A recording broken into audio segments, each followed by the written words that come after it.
এইটো বস্তুটো কি বনি আছে ভাইটি? এইটো কি বনি আছে? ৰোল বনাই আছে। যে ৰোল বনাটো আমি চাব লগাই, কিমান ধুনীয়াকৈ বনাইছে।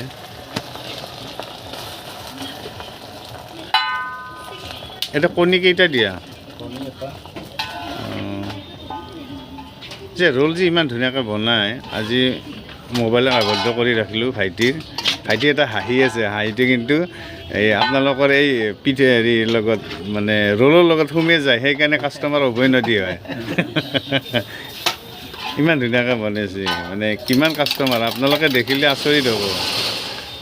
এতিয়া মানে ফ্ৰী টাইম কাৰণে আমি আহোঁ, তাৰমানে সেই সময়খিনিত মানে এওঁ বহুত ব্যস্ত হৈ যায়, দুই এষাৰ কথা পাতিব নোৱাৰি। তোমাৰ কাষ্টমাৰবিলাক আহিলে তোমাৰ কেনেকুৱা লাগে? বহুত ভাল লাগে। কিছুমান মানুহক যে সময় দিব নোৱাৰে, তেওঁলোকে যে বিৰক্ত হৈ যায়, ৰখি থাকিব লাগে, তেতিয়া কেনেকুৱা কৰা?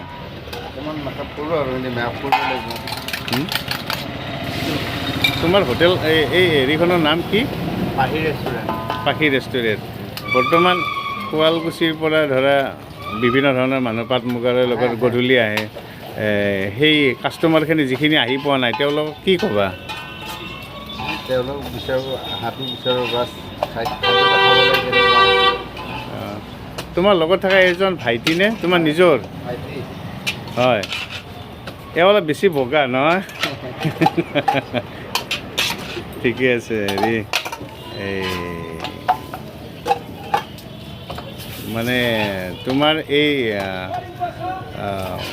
জীৱলে সোৱাদ লোৱা নাই, টেষ্ট পোৱা নাই, তেওঁলোকে এদিন আহিলি। তোমাৰ নামটো নকলা নেকি? বিপুল পাঠক। বিপুল পাঠক।